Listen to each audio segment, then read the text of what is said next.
CETAR, Sistema Yacuiba, comunica a la población en general, en especial a nuestros usuarios, que se está procediendo al corte del servicio de energía eléctrica a todos los que tengan 2 o más facturas en mora, por lo que les recomendamos ponerse al día con el pago por el servicio. Caso contrario, se realizará el retiro del medidor en cumplimiento al artículo 34 y 35 del Decreto Supremo 26.302, que se dispone en el sistema de facturación la condición en mora. Recomendamos que nuestra línea habilitada para atender reclamos es la línea gratuita 810-5565. CETAR agradece su comprensión.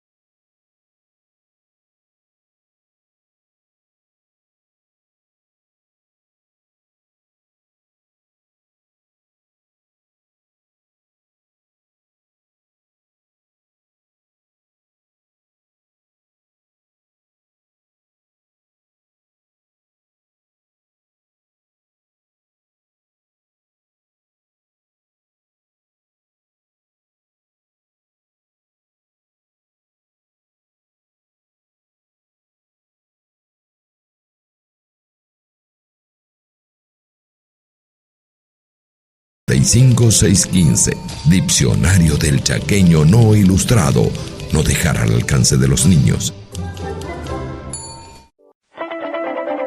Cada día, cada noche, en cada casa, en cada empresa, en la ciudad, en el campo, en cada pueblo, en los hospitales, los colegios, en las plazas, en las calles.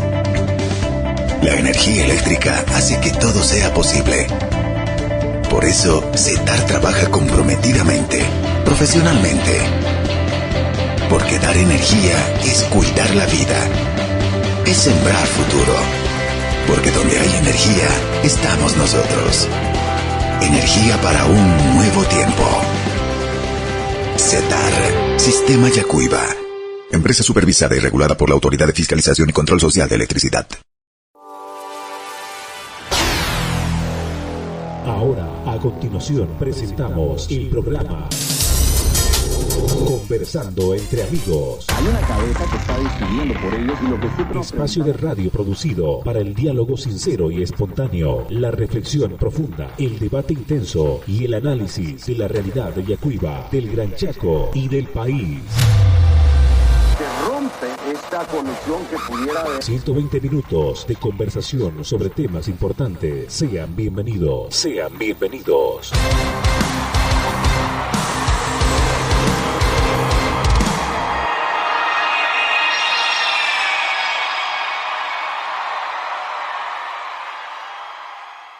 Hola, ¿qué tal? Bienvenido a nuestro nuevo espacio con un nuevo formato. Conversando entre amigos se renueva y a partir de ahora va a establecer una nueva forma porque queremos profundizar el tema del análisis, la reflexión de la realidad de Yacuiba. Hasta hace poco hemos estado conversando en un panel con varios invitados y varias personas que formaban parte de un panel en el que tocábamos varios temas. Ahora, con cada personaje, vamos a profundizar la situación de Yacuiba. Consideramos muy importante y necesario el comenzar a bucear, adentrarnos, a profundizar algunos temas que nos causan preocupación y que son necesarios y son importantes el abordarlos con mayor prolijidad, con mayor extensión, y por ello hemos enviado una serie de preguntas, cuestionamientos, un banco de preguntas, un cuestionario a algunas personalidades de Yacuiba. Y si usted necesita o requiere hacer conocer su punto de vista sobre este cuestionario, se comunique con nosotros y con muchísimo gusto pactamos un día y grabamos la entrevista. Yo le mando el cuestionario para que usted lo revise y luego de un acuerdo, por un acuerdo, nos encontramos en un lugar y comenzamos a hacer la entrevista, la grabación respectiva, porque lo importante es conocer los puntos de vista, las diferentes visiones, las diferentes interpretaciones acerca de la realidad nuestra. Y por ello quiero invitarlo a que forme parte de este espacio de Conversando entre Amigos, en el que dialogamos, hablamos, discutimos, debatimos temas y por supuesto después de la entrevista yo expongo mi punto de vista, mis criterios sobre lo que se ha hablado. Bueno, hoy vamos a hablar con José Luis Claros, una persona muy conocida en Yacuiba y además un joven muy inquieto en los temas, principalmente de la historia. Él ha hecho muchas investigaciones, una persona muy inquieta en esta materia de la investigación, como muy pocos, y creo que el trabajo que él hace es muy importante y muy valorable desde todo punto de vista. José Luis Claros López, él nació el 28 de diciembre de 1985, él es yacuibeño, tiene 32 años, es comunicador social técnico y actualmente él dirige una fundación, se llama Nomboati, tiene una experiencia en materia de comunicación social, es decir, en periodismo, y en este momento ya lleva 10 años ejerciendo el periodismo como tal, es soltero, por lo tanto no tiene hijos, y la ideología política que él profesa o cree, considera como parte de su vida es el anarquismo, se considera un anarquista, y él además es miembro de la Federación Estudiantil Boliviana Anarquista. Dice que admira como buen anarquista a Bakunin, es ateo, no profesa ninguna religión, su pasión mayor es la lectura y le gusta mucho escuchar la música rock clásica y la música pop y para bailar el cuarteto. Bueno, además es una persona que ha leído un libro que a mí en lo personal también me ha gustado muchísimo, se llama Rayuela de Julio Cortázar y además el libro de El Alquimista, que también hay otros libros acá que también hace mención de Paulo Coelho. Bueno, entonces son un poco su hoja de vida y además algunos datos interesantes que nos parecen importantes revelarlos. Hoy vamos a hablar con él y hablamos y desarrollamos este cuestionario con mucha amplitud, con mucha minuciosidad y detalle acerca de la realidad de Yacuiba. Hablamos de política, hablamos de economía, hablamos de medio ambiente, hablamos de la universidad y esta es una primera parte porque hay una segunda parte. Se ha extendido un poco y hemos profundizado unos temas, por lo tanto hemos dejado para otro momento la segunda parte. Así que le invito a escuchar la primera parte en esta entrevista muy interesante que hemos tenido con nuestro invitado del día de hoy. Estamos hablando, por supuesto, de José Luis Claros López. Bien, sobre los datos personales, háganos una evaluación del desempeño de la actividad que realiza en este momento. ¿Cuál es ¿Qué considera lo bueno, lo malo, lo feo que usted puede decirnos sobre la actividad que en este momento realiza? Pienso que lo malo, ¿no?, es que en determinados momentos existe bastante confusión por parte de los actores políticos. Creen que decir la verdad o dar cobertura a ciertos segmentos de la población que son ya sea contrarios a sus intereses o que simplemente mencionan o argumentan o presentan hechos concretos también a veces, no solamente simples comentarios que hacen ver negativas las actividades que realizan estas autoridades, me refiero por autoridades a las autoridades políticas electas, ¿no? Asumen de que entonces se está tomando un partido. O sea, concibo que sí, el periodismo militante existe, pero por lo menos en los medios de comunicación en los que me ha tocado trabajar, existen ciertas líneas editoriales que facilitan, digamos, ¿no?, de que no se lo clasifique como un periodismo militante. O sea, prácticamente estamos hablando de que el problema más grande que yo encuentro radica en eso, ¿no?, de que las autoridades políticas electas, ¿no?, confunden algunas veces las circunstancias y directamente te califican como negativo, una suerte de censura, ¿no? Una censura es casi como que entras a una lista negra, digamos, ¿no?, en la cual las autoridades dicen, no, ese periodista es malo porque da cobertura a gente que nos critica, ¿no?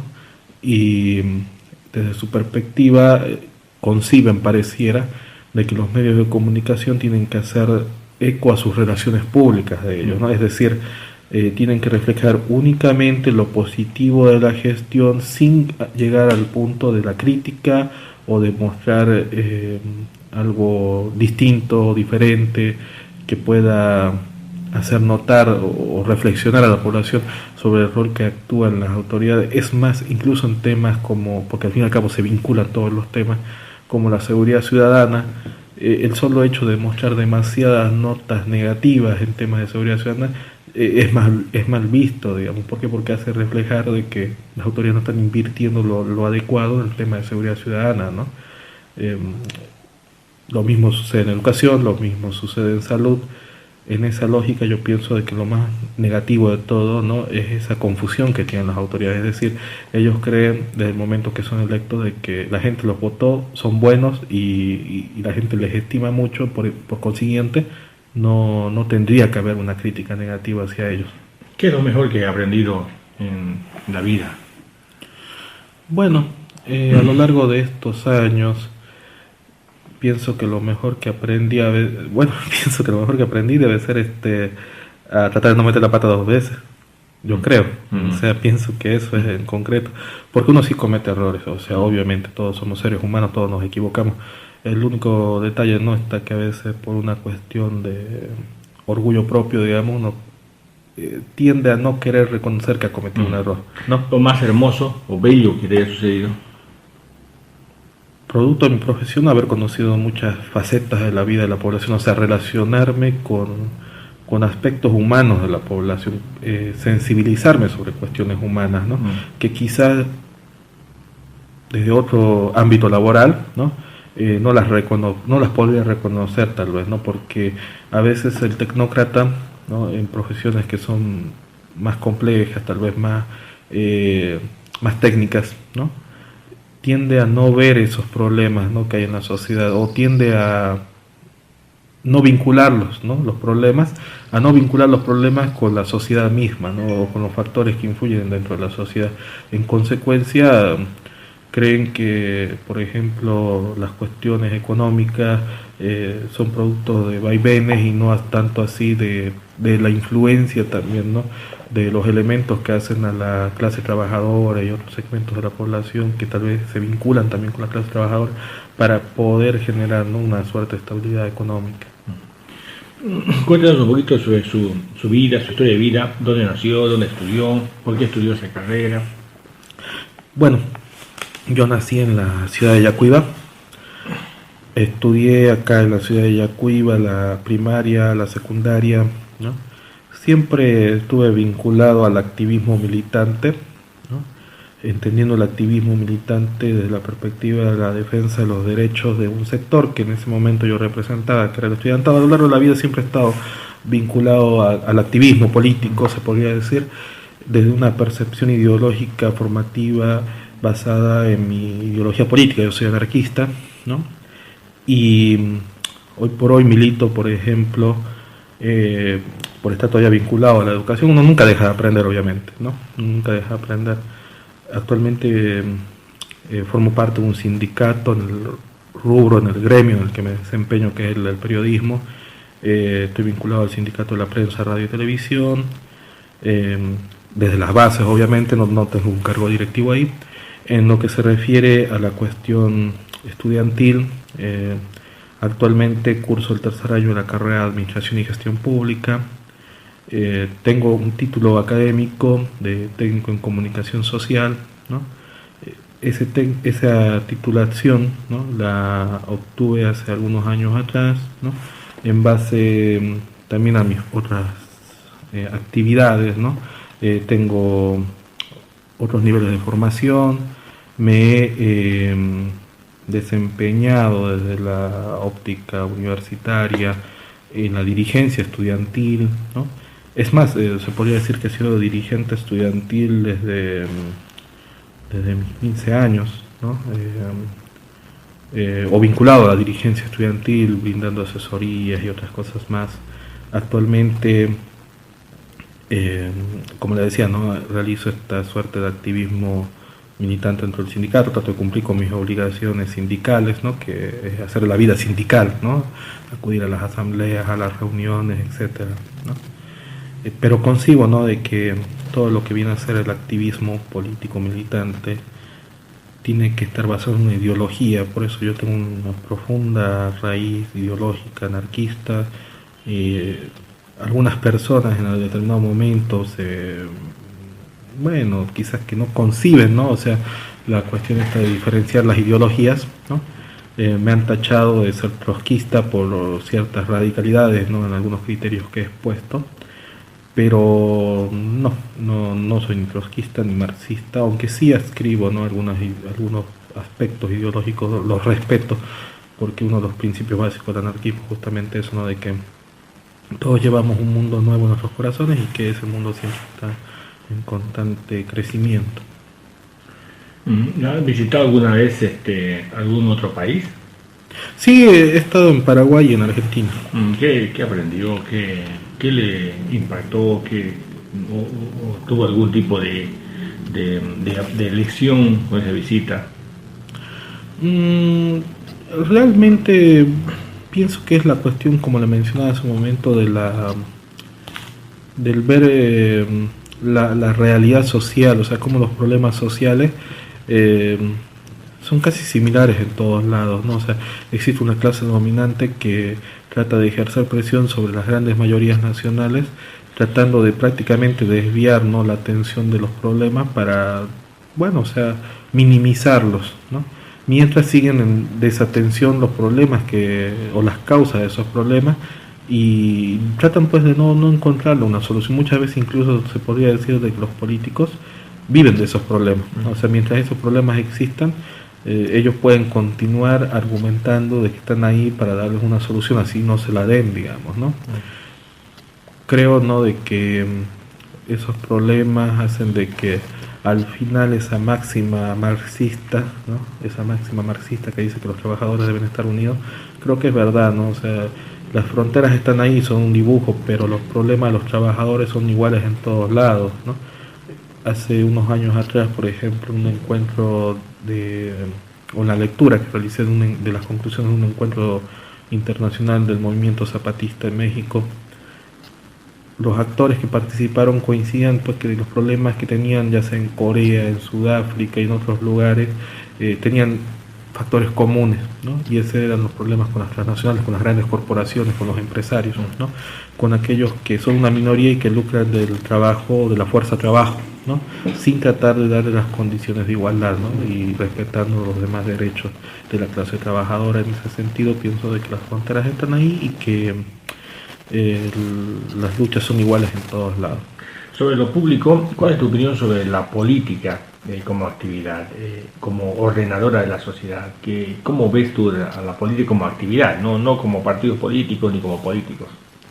Bueno, en lo que se refiere al tema de la lucha o actividad política, no la lucha, sino a la vida pública, yo creo de que el gran problema que existe, ¿no?, está en que la administración pública se vuelve tan burocrática, lo cual no es malo, pero que los actores que la dirigen, los políticos que son autoridades electas, que deberían tener un grado de sensibilidad social, porque por eso son autoridades políticas electas, tendrían que liderar un timón en el cual los tecnócratas de abajo, los burócratas, comprendan de que son seres humanos los que tienen problemas, ¿no?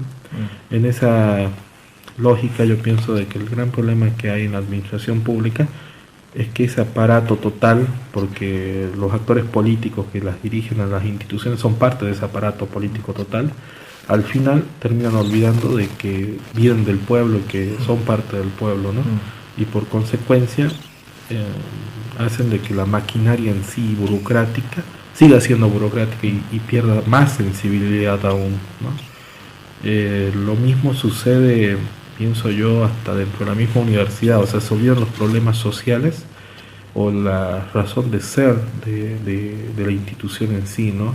En el caso de la administración pública, la razón de ser de la institución pública es darle sentido al pueblo, darle no comodidad, pero sí responder a las necesidades. O sea, alguien tiene que darle respuesta a los problemas de la población. En el caso, por ejemplo, de la universidad, la razón de ser de la universidad son los estudiantes, ¿no? Es casi la misma analogía, ¿no? O sea, toda estructura burocrática institucionalizada tiene una razón, ¿no? En el caso de la administración pública como institución, su razón de ser es darle cumplimiento a las necesidades de la población, ¿no? Lamentablemente no lo hace, como dice el dicho, ¿no? O sea, la democracia está ahí porque el pueblo elige, vota, decide quién va a estar ahí. El problema radica en que a veces las decisiones que asume la población se puede equivocar, no se puede equivocar, y quienes están ahí, bueno, o sea, hacen mérito para que la población diga nos equivocamos, ¿no? Ahora, ¿sientes que la política te sirve como persona, como individuo, que te beneficia? ¿Cuál es crees que el aporte de la política como tal hacia la sociedad? Contribuye a la lucha de ideas, pero el problema radica ahorita en la sociedad yacuibeña en una prebendalización, ¿no?, de las luchas. No existe una formación ideológica, ¿no? Quizás sí sea mucho pedir tal vez una formación ideológica en una sociedad capitalista trazada como la boliviana, ¿no? Pero sin embargo creo de que sí es posible, ¿no? Es más, creo de que la población, conforme va comprendiendo, aprendiendo y sabiendo más, es menos ignorante para decidir qué hacer, ¿no? O sea, es distinto, por ejemplo, cómo pensaba un individuo hace 10 años atrás sin el celular, por ejemplo, sin el acceso al internet, a cómo decide hoy, ¿no?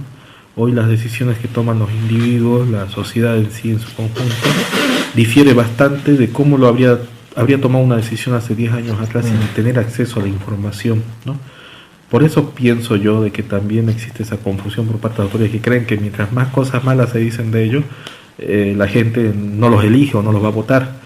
Pero también pienso de que ellos deberían comprender de que una cosa es las relaciones públicas y otra muy distinta es hacer las cosas bien para que la gente no piense mal, digamos, ¿no? De todas maneras, creo yo, ¿no?, de que la política es necesaria porque nos permite participar en una lucha de ideas. Ahora, sobre la década de la bonanza que se llamaba, de las regalías, donde hubo mucho dinero, hoy sigue habiendo todavía por motivo obviamente de participación de las regalías. ¿Cuál es tu evaluación de este tiempo que hubo tanto dinero? ¿Cuál crees que es cuál es tu reflexión, tu balance de esta época? El problema de toda la década perdida de los recursos, porque fue una década perdida prácticamente, es que el dinero llegó, el dinero se fue, pero nadie pensó en la planificación, ¿no? Es distinto planificar sobre la pobreza. Se puede planificar en la pobreza, pero es distinto cuando se tiene ahí los recursos y la capacidad para darse cuenta de que más allá no van a haber esos recursos, y por consecuencia en este momento es cuando se tendría que planificar de acorde al futuro para que en el futuro la situación sea distinta, sea mejor.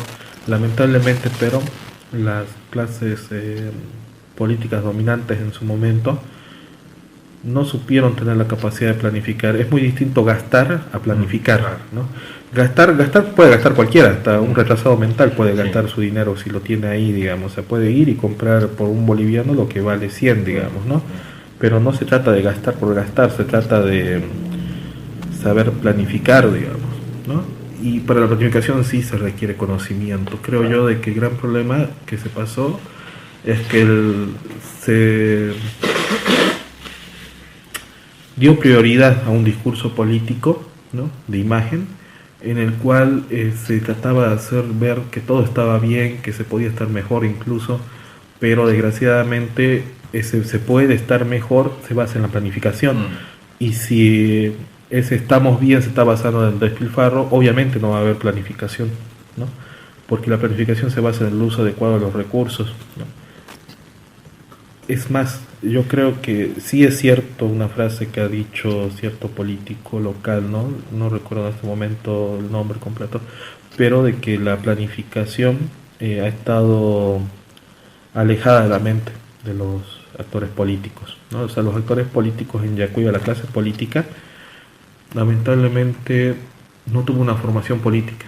Al carecer de una formación política, sus ideas no estaban basadas en visión política, es decir, una cosa es que se diga soy político, otra muy distinta es que haya tenido una formación política. Por ejemplo, si hubiesen sido los políticos que tuvieron el poder 100% de derecha, quizás hubiesen dado privilegios a los empresarios y fomentado una clase empresarial local, cosa que no se dio. Lo que se creían empresarios en la década perdida, lo que han hecho era ser solamente socios de otras personas, digamos, ¿no? Ni siquiera de una manera formal, sino informal. Por consecuencia no generaron empresa, simplemente se hicieron de los recursos de la administración pública, ¿no? Y hacerse de los recursos de la administración pública no significa en este caso ser empresario. ¿Tú crees que la planificación es el problema mayor? Sí, el problema mayor es lo que pasa es que para poder administrar bien se necesita planificación. Si no se tienen los objetivos claros, si no se tiene el liderazgo claro, si no se tiene nada claro, entonces al final no existe una planificación acorde para poder administrar esos recursos. Es decir, todo va también por el lado político. Si los actores políticos hubiesen tenido una formación, como le decía, de derecha 100%, hubiesen dado privilegio al empresariado local, a la creación de un empresariado local. ¿Y debería ser esa la ruta o no? Si hubiesen sido de izquierda, 100% de izquierda, quizás hubiesen dado lugar a que el pueblo asuma un rol protagónico en la toma de decisiones, o sea, hubiesen creado fábricas colectivas en base al cooperativismo u otras vías, ¿no? Si hubiesen sido híbridos, hubiesen visto el mundo local desde una perspectiva mixta, ¿no? Pero desgraciadamente, al carecer de cualquier formación política, basados únicamente en el instinto, lo mismo viajaban a la derecha como a la izquierda, ¿no? Pero lamentablemente en esos viajes de izquierda y de derecha no se sentaban a plasmar en un documento de planificación estratégica lo que se buscaba, ¿no? Todo es basado en débiles bases, y esas débiles bases no han permitido de que la sociedad yacuibeña esté mejor. Un recorrido por el centro de la ciudad evidencia de que ya no somos una ciudad comercial. O sea, la sociedad no es estática. La sociedad no es estática, como no lo es la economía. Quienes crean de que eternamente iba a haber comercio en la frontera estaban equivocados. ¿Por qué? Porque el mundo globalizado destruye las economías locales pequeñas, digamos, ¿no? Y en ese sentido, pues, países como Argentina, como Bolivia, que forman parte de ese mundo globalizado igual, no pueden competir pues con la India y con los precios que se ofrecen en la fabricación de productos en la China.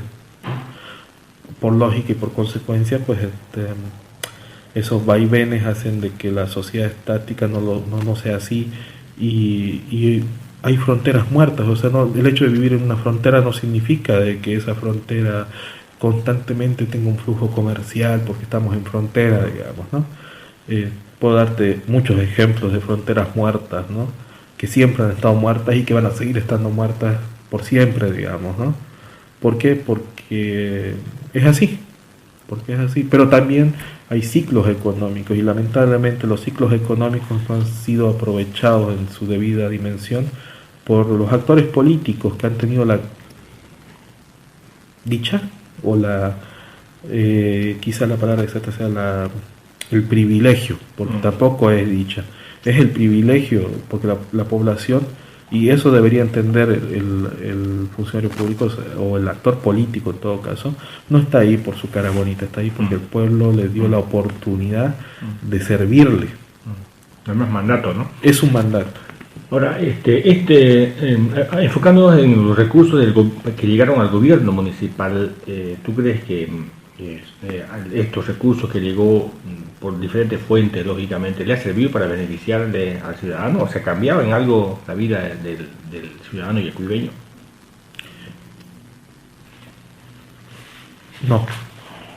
No, ¿por qué? No, porque los ciudadanos yacuibeños no los han visto reflejados en una realidad palpable, ¿no? Es cierto, muchos sectores de la población han dicho, bueno, ahí están las obras. Jaime Paz dijo una vez, ¿no? Los hombres pasan, las obras quedan, ¿no? Pero, ¿qué pasa cuando esas obras no respondían a las necesidades a 100 años, ¿no? Es distinto cómo se lo planificó antes, cómo se lo planificó, o sea, cuando se planificó en la pobreza, ¿no? Muchas de las obras siguen ahí. Hoy por hoy, por ejemplo, se está renovando en el casco central todo lo que viene a ser la cuestión de las losetas, ¿no? Y eso no se lo planificó en la riqueza, digamos. Planificarlo en la riqueza habría sido tal vez que ahora todo el centro esté asfaltado, digamos, o el losetado, como el losetado de lujo, digamos, o mejor incluso, ¿no?, de lo que está ahora. Pero se está tratando de salvar lo construido en las épocas en las que no existía una bonanza económica, ¿no? Y eso refleja pues de que hace 30 años atrás se lo planificó tan bien que incluso los elementos básicos o la materia prima se la está reutilizando, ¿no? Y eso refleja pues, ¿no?, de que no se lo planificó bien. Hoy por hoy no se puede reutilizar lo que se adquirió durante la época de la bonanza, ¿no?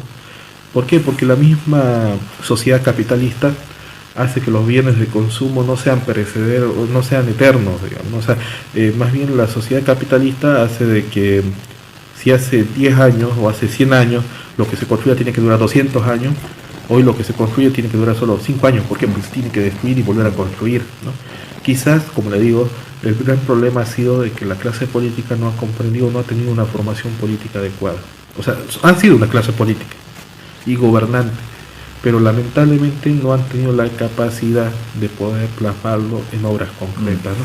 Yo creo que el gran desafío, ¿no?, para el ciudadano común, para el vecino, ¿no?, es salir del letargo que tiene. ¿Por qué? Porque el vecino siente de que, bueno, ni modo, la sociedad está así, el político está así, o sea, resignado, pero desgraciadamente no es así.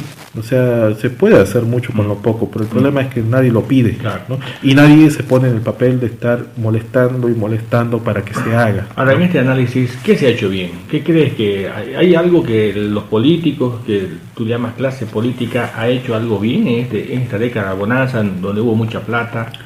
Sí. ¿En qué le han acertado? Sí, en un aspecto que ha pasado tal vez, que no ha sido tan publicitado en la medida correcta, pero que ha quedado también en una suerte de despilfarro a largo plazo. Es el aspecto educativo. Las condiciones se generaron para que, por la misma normativa de que obligaba a que las autoridades públicas entreguen mayor porcentaje de los recursos para invertir en educación, ha hecho de que hoy segmentos de la población yacuibeña, en este caso jóvenes estudiantes, destaquen en ciertas áreas del conocimiento, ¿ya? Pero ¿dónde está el problema? De que no ha habido una continuidad, no se ha completado un ciclo, ¿no? Lo correcto habría sido de que las autoridades de la región, de Yacuiba, Carapari, Villamontes, y las autoridades políticas locales, ¿no? Una cosa son las regionales, en lo global, otra en lo específico, en lo pequeñito, hubiesen llegado al convencimiento de que si se estaba invirtiendo tanto en educación se tenía que completar el ciclo, o sea, no solamente invertir hasta la secundaria, porque después de eso dejabas a toda esa generación formada en ambientes cómodos, con las condiciones adecuadas, en el abandono total, ¿no? Lo correcto debió haber sido tal vez que se completara el ciclo, entendiendo completar el ciclo desde la primaria hasta la universidad, ¿no? Hay casos en los cuales las autoridades, desde la pobreza se puede decir, han sabido entender eso, ¿no? Te doy el ejemplo de Camiri y de Sucre, ¿no? Porque ni Camiri ni de Sucre tienen o tuvieron en algún momento las grandes cantidades de recursos que llegaron al Chaco, ¿no? Sin embargo, ellos concibieron de que la formación educativa desde las autoridades locales se tenía que priorizar también el aspecto de la educación superior. Sin ir tan lejos, Tarija misma no tendría el campus universitario y la formación educativa superior si la misma clase política no hubiese entendido de que sí era importante apoyar a la educación superior. Si no hubiesen apostado por eso, tanto para, por ejemplo, en el caso de los privados, hasta la mismísima Central Obrera Regional o departamental, le dio facilidades a una universidad privada en su momento para que apueste por moverse hacia Tarija, ¿no? Como también lo hicieron otros segmentos, ¿no?, de la población. Y sin embargo, en el caso del Chaco, nuestras clases políticas prefirieron no ver eso, o sea, prefirieron simplemente atenerse a la letra muerta de la Constitución, que tampoco era tan muerta, que decía pueden firmarse convenios y cooperación entre universidades y gobiernos autónomos, ¿no? Permitía entre todos los niveles del Estado la Constitución, la anterior y esta, ¿no? pero las autoridades prefirieron hacer la vista gorda y prefirieron no ver eso, digamos. ¿Por qué? Porque creían que es suficiente con los colegios, digamos, ¿no? Pienso de que tampoco es que se apostó tan bien, digamos, ¿no? ¿Por qué? Porque se podría decir, ¿no? Bueno, si se hicieron tantos estadios, digamos, tantas canchas y se invirtió tanto en la infraestructura deportiva de los colegios, tendríamos que tener a los mejores deportistas de Bolivia, ¿no? Porque no todos los colegios tienen gimnasios en otros lugares, como los hay en algunos colegios de Yacuiba, o bueno, las facilidades, ¿no? Para tener esos ambientes como canchas propias, digamos, ¿no? O coliseos propios en algunos colegios. Pero en el aspecto donde más han sobresalido los estudiantes de la formación regular escolarizada, ha sido en aspectos como la robótica, digamos, o sea, el desarrollo del conocimiento, ¿no? Por eso lo decía. Y justo son esos teniendo una carrera de informática en Yacuiba donde debió haber habido ese vínculo, ¿no? Esa vinculación. ¿Por qué? Porque ahí ahorita nos hubiera permitido estar desarrollando la industria del software, digamos, o sea, del conocimiento. Pero no se hizo eso, no se hizo, y ahora ya es muy tarde, digamos. ¿Tú crees que entonces es una buena decisión el haber destinado gran cantidad de recursos al tema de educación? ¿En qué? Pero en construir edificios. No tanto en la infraestructura, sino que se permitió en su momento brindar la cantidad de recursos humanos, o sea, más que o sea, no es tanto la construcción en sí, sino que se permitió que hubieran recursos humanos, o sea, profesionales informáticos en su momento que capacitaron a los estudiantes, cursos de apoyo en robótica en su momento, con la computadora, por el tiempo de las computadoras, que si bien eran un bien material que tenía fecha de caducidad, ¿no? Pero permitió que todos los estudiantes por primera vez tuvieran un acceso igualitario, una oportunidad, se podría decir, ¿no? Que muchos supieron aprovechar, o sea, grandes estudiantes, muchos estudiantes optaron después por estudiar la carrera de informática, no tenían los recursos para irse a otra ciudad, pero se quedaron a estudiar en Yacuiba. Pero desgraciadamente chocaron con ese problema, la gran diferencia entre lo que tenían en el colegio a lo que chocaron con la realidad universitaria, donde ya no tenían nada, no tenían la facilidad de acceder a cursos de apoyo, no tenían la facilidad de acceder a tutores o ayudantes que les pudieran cooperar, referentes tecnológicos, etcétera. Y esa desvinculación, ¿no?, entre lo que la sociedad necesitaba y quería, la educación y los actores políticos, es una de las grandes causas por las cuales yo creo de que la sociedad yacuibeña está mal ahora. ¿Por qué? Porque si en esta sociedad globalizada, ¿no?, el comercio digital es uno de los elementos claves para el tema del desarrollo económico, ¿no? Y si Yacuiba hubiese podido ingresar al mismo ritmo al comercio digital, al comercio virtual, sería muy distinta la realidad económica local, ¿no? Hay muchos emprendimientos que nacen y mueren en Yacuiba porque no han sabido capitalizar la cuestión de la digitalización, ¿no? Y desgraciadamente muchos de los que han emprendido algo se han quejado de aspectos técnicos burocráticos, digamos, ¿no? Que no hay facilidades, que las autoridades no nos otorgan facilidades, que aquí, que allá. Pero el problema yo creo que es que la sociedad no despierta. O sea, si la sociedad despertara, habría pues una cámara de comercio que dijera, bueno, acá está la ley que dice que hay una zona franca, la pongamos en práctica, la zona franca. Pero no lo hace porque está ahí la ley y está durmiendo la ley, ¿no? ¿Qué se ha hecho mal entonces, después de que tú has hecho una relación de alguna, bueno, en este caso que el énfasis en tema educativo, ¿qué se ha hecho mal? Lo que se ha hecho mal, te reitero, pienso que es la visión, la planificación. La falta de planificación. Sí, la falta de planificación y de visión. Porque los acuerdos se gestan desde la planificación, desde los actores. La gobernanza en sí de la sociedad se la gesta desde la planificación. O sea, uno vislumbra los problemas y a veces los problemas pueden solucionarse en base a la creatividad de la solución adecuada, en base a una planificación, ¿no? Pero desgraciadamente los actores políticos no han sabido ver eso, no lo han visto en la medida adecuada, no han contribuido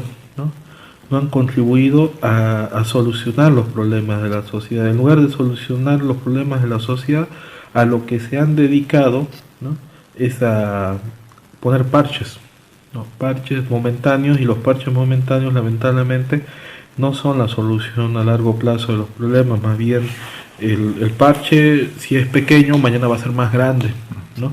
¿Por qué? Porque el parche es solo eso, es solo un parche. En cambio, la solución pasa por evitar que haya ese parche o taparlo del todo, o sea, hacer una reingeniería total y absoluta, ¿no? El problema es que la sociedad, ¿no? Yo pienso que lo que le ha pasado a Yacuiba tendría que ser un ejemplo para otros municipios, ¿no? Por ejemplo, en Bolivia es un país capitalista atrasado que siempre ha dependido de la exportación de sus recursos naturales. Se habla mucho de que se viene otro boom que le va a beneficiar a este gobierno, si es que sigue siendo gobierno, justo para el bicentenario, que sería el tema del litio, ¿no? ¿Por qué? Porque, bueno, o sea, las grandes potencias económicas cada vez dependen más del litio, como no lo era antes, digamos, ¿no? Y eso significa de que vamos otra vez a regalar nuestra materia prima, ¿no? Y ahí pequeños municipios pobres del departamento de Potosí posiblemente vivan un boom de recursos, pero no lo van a ver en la medida adecuada porque ellos no tienen una ley como la del 45%, de que un gran porcentaje, las regalías mineras se distribuyen de otra manera, no se distribuyen como las regalías hidrocarburíferas, ¿no? Y el gran administrador de toda esa bonanza va a ser el Estado central, ¿no? Por eso creo de que lo que ha pasado con Yacuiba debería ser un ejemplo para que otros lugares o otras ciudades en otros lugares del mundo comprendan que una sociedad que no tiene una clase trabajadora organizada, que no dispone de una clase pensante, que no solo sea crítica, sino que también sea actor activa, o sea, que se vuelva militante, una clase pensante militante, recién ahí una sociedad puede transformarse radicalmente, ¿no?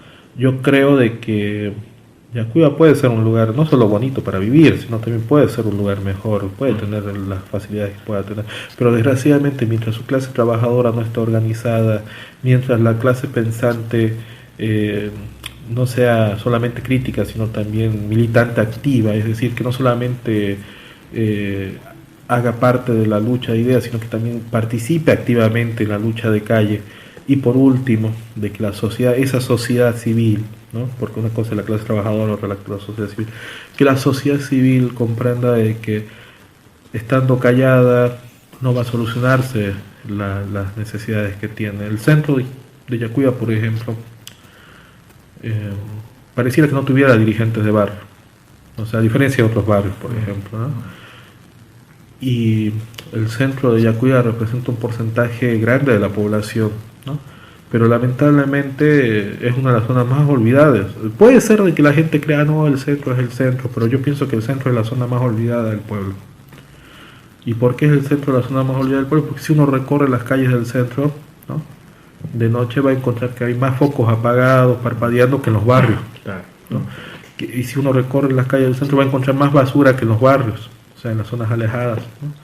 Si uno recorre el centro de la ciudad va a encontrar que hay más charcos, baches y otros problemas que en los barrios alejados de la ciudad, ¿no? Y estoy seguro de que otro de los problemas es que los políticos no creen o no ven, hablando de lo local, de lo que han aprobado, por ejemplo, en el tema de la mancha urbana. Si antes no miraban que Yacuiba ya había crecido más allá de la rotonda de los Libertadores, hoy por hoy no lo quieren reconocer tampoco, aunque ya lo han hecho legalmente, pero no lo quieren reconocer, no se dan cuenta de que Yacuiba va más allá de la rotonda, ¿no? Que hay un municipio, más barrios, más calles, más vecinos, más casas, que ahora son la ciudad, que ya no son la comunidad, digamos, ya no son el área rural, son la ciudad, digamos, ¿no? Esa yo creo que sería la cuestión de fondo acá, de que la sociedad pudiese comprender todos estos problemas para poder solucionarlos, ¿no? O sea, nadie va a venir con una solución mágica. La solución yo creo que tiene que ser una solución yacuibeña. No puede ser una solución que nos la traigan de La Paz o de Washington, ¿no? Ni de ningún otro lugar. La solución tiene que ser una solución yacuibeña para los problemas yacuibeños, ¿no? Ahora, en esto nómbrame 5 principales temas pendientes e históricos que han quedado sin resolver, sin encarar. ¿Cuáles serían? En la Yacuiba urbana sería, pues, los servicios básicos, la educación, la sostenibilidad de las ofertas de trabajo. O sea, hay una gran diferencia entre generar empleo momentáneo y sostenibilidad del empleo, ¿no? capacidad de revalorizar, más allá del discurso en hechos concretos, lo que es la historia local. O sea, la identidad y la comprensión de la cultura, de la historia local, que sea más allá del discurso.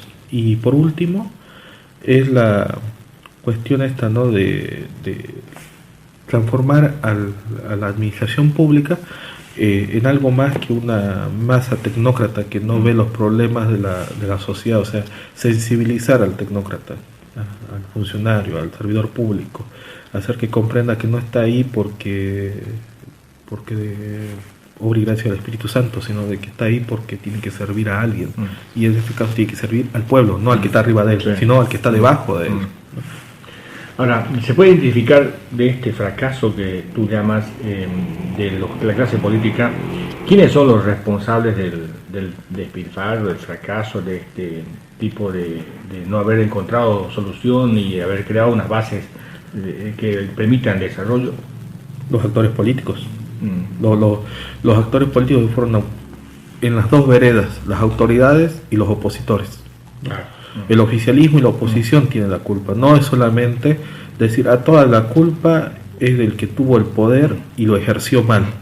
También toda la culpa es del que estaba en la vereda de enfrente haciendo no me refiero del opositor que era opositor en lo llano, me refiero a los opositores que fueron también autoridades. Porque la dinámica de la política permite que estén en el mismo rango políticos que son electos por el pueblo, que ejercen de oficialistas, y también políticos que son electos por el pueblo, que ejercen de opositores, que tienen el rol de fiscalizar. Creo que quienes tuvieron el papel de fiscalizar, en el rol de fiscalizadores, no fiscalizaron, prefirieron hacer de la vista gorda, ¿no? Prefirieron mirar a otro lado, o si vieron, prefirieron no decirlo, que es mucho peor, digamos. Hoy por eso es de que las cosas se dieron como se han dado, ¿no? Y quienes tuvieron el ejercicio del poder no supieron planificar, ¿no? Pero para que ellos hubiesen podido planificar, o sea, para que se autorreconozcan el error, alguien también se lo tenía que hacer notar. Y quienes no se lo hicieron notar, tuvieron también esa responsabilidad de no hacerlo notar. Y cuando se lo hicieron notar, ellos cometieron, las autoridades, el gran pecado de no reconocer, digamos, por orgullo o por lo que sea, que se estaba haciendo mal las cosas y que se tenían que hacer mejor. Ahora, sobre la autonomía regional, ¿cuál es tu apreciación del proceso autonómico, tomando en cuenta el momento en que hemos decidido, a través de un referéndum, de ser optar por la autonomía regional? Después hemos elegido la Asamblea Regional, se redactó el estatuto, fue al Tribunal Constitucional y se aprobó el estatuto en otro referéndum. Hasta ahí, ¿cuál es tu balance de la decisión de Yacuiba, de su élite, de optar por la autonomía regional? La autonomía regional ha perdido su rumbo. Ya, o sea, una cosa era la autonomía regional concebida como se la concebía desde la mente o de los discursos de quienes eran los promotores de la autonomía regional. Y de la clase dominante política en ese momento que se oponía o que estaba a favor de esa autonomía regional. Con el paso de los años, porque ya lleva 10 años casi aplicándose la autonomía regional, ¿no? De una manera o de otra, sea por etapas, ¿no? Porque no se te olvide de que en realidad la autonomía regional no empezó hace 3 años atrás con la posesión del Ejecutivo Regional Transitorio, ¿no? Se va a terminar el momento en que escojamos ahora a un ejecutivo regional de todo el Chaco, ¿no? Electo ya, no transitorio. Pero la autonomía regional, como te digo, ha perdido su rumbo. Ha perdido el rumbo, ha perdido su esencia, ¿no? Es lo mismo que ha sucedido con otros fenómenos sociales, ¿no? ¿Y cuál producto de la burocratización, ¿no? O sea, yo creo que el gran problema ha sido, ¿no?, de que la autonomía regional fue diseñada para ser solamente una continuadora del modelo. O sea, no, en realidad, ¿no?, desde esa perspectiva ni ha beneficiado, ni ha mejorado, ni ha cambiado nada, digamos, porque estamos iguales que cuando había la autonomía, o diré el régimen descentralizado. ¿Cuál era el rumbo, según tu criterio, de la autonomía originalmente? Que nosotros mismos decidamos cómo invertir nuestros recursos. ¿Y eso no ocurre? No, o sea, la paz está decidiendo cada uno decide, por ejemplo, como mejor le parece, o sea, nadie se intromete. Es que el problema radica en que nosotros mismos decidamos cómo administrar nuestros recursos, se lo hablaba en un plural, que hoy se transformó en un singular. O sea, como vos dices, Caraparí decide, Villamonte decide y Yacuiba decide, pero ya no hay un nosotros decidimos, ¿no? Y en ese singular está el problema, porque todos convivimos en una sociedad colectiva, ¿no? O sea, la autonomía regional no solamente Yacuiba, Villamonte, Caraparí por separado. ¿Qué pasaría si mañana surge el municipio de San José de Pocito? El municipio de Pocito va a ser una isla dependiente de la autonomía departamental y aislada de la autonomía regional, porque no forma parte del... O sea, tendría que, de acuerdo a la ley, a la letra fuerte de la ley, si es que se crease, digamos, un municipio como San José de Pocito, ellos todavía tendrían que recurrir a un referéndum para ver si se quieren unir a la autonomía regional y todo lo demás, ¿no? Porque ahorita, por ejemplo, yo he escuchado que ciertos actores, ¿no?, en el tema este de la municipalización de San José de Pocito, les dicen, ¿no?, imagínense, vamos a contar, el 15-15-15 se va a repartir ahora con nosotros más incluidos, pero no es así, o sea, no es así. Y ese es el problema, ¿no?, de que la autonomía regional pasó de un plural a un singular, ¿no? O sea, perdió su rumbo en ese sentido. O sea, dejamos de pensar en grande, eso es, dejamos de pensar en grande y empezamos a pensar en chiquitito de nuevo, ¿no? Porque pero ese proceso, pero eso es cierto, no es romántico, eso no ha existido nunca, eso. El proceso nunca hubo la visión, claro, nunca hubo la visión clara, a menos que te recurras, digamos, al 83, 82, 83, digamos, ¿no? Pero en el momento en que dejamos el libro quinto de la autonomía departamental y octavo, nunca se habló de manera clara de lo que tú estás diciendo, nunca, nadie habló así, en el sentido de que iba a ser uno, más bien lo que se hablaba en cada municipio, que cada uno, por lo menos en Villamonte y en Caraparí, muy fuerte, se hablaba de cada uno, van a decir, que ya no va a decir Yacuiba ni Tarija ni La Paz, sino va a ser cada uno. O sea, no se habló nunca de un imaginario colectivo regional. Claro, es que eso es pues la esencia misma, ¿no?, de lo que te estoy diciendo, de que al final el rumbo se perdió porque dejamos de hablar en plural, ¿no? Y sí, puede ser que sea un romanticismo el hecho de hablar de un plural, ¿no? Porque si hubiese sido otra realidad, en esta realidad de la información, por ejemplo, los actores políticos no habían podido esconder sus intereses, digamos, ¿no? Hoy por hoy sabemos qué dicen en Villamonte, más rápido de lo que lo sabíamos hace 10 años, ¿no? Hace 10 años atrás, cuando se hablaba de la autonomía, si hubiésemos sabido que en Caraparí ellos hablaban únicamente de que los recursos, queremos autonomía, pero es una autonomía regional en la cual nosotros vamos a decir, nosotros acá en Caraparí, ¿qué vamos a hacer con el 15%? Creo que la raíz del problema radica en la movilización del año 2001. El problema en sí se desnaturaliza en el momento en el cual Yacuiba pierde su liderazgo, ¿no? Porque Yacuiba era la capital de la provincia. Los yacuibeños, desde una visión tal vez un poco centralista, pero los yacuibeños eran quienes teníamos que poner ese horizonte de prosperidad para las tres, o sea, para los tres municipios. Y así estaba la ley, además, ¿no? La ley de descentralización establecía que el subprefecto era la provincia, claro, y no era de Yacuiba. El gran problema era de que por cuestiones políticas, ¿no? Porque una cosa era, como decía la ley, ¿no? La ley y la realidad política del Chaco y del departamento de Tarija en aquel momento era muy distinta. Si bien el subprefecto era mirista, el corregidor era mirista, pero en Villamonte, como hay una mayoría de otro partido, el corregidor no era de esa línea política, y como el subprefecto era de otra línea política, privilegiaba los recursos acá. O sea, se gestó las condiciones para que haya animadversión por parte de los otros, de los políticos locales en los otros municipios, a que se continúe con un modelo en el cual todo se centraliza en Yacuiba, ¿no?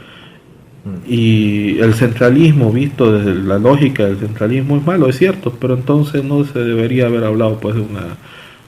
El problema es que el modelo boliviano, que es un modelo francés, el modelo de departamentos, municipios, provincias, cantones, etcétera, todo eso era un modelo centralista, napoleónico en esencia, ¿no?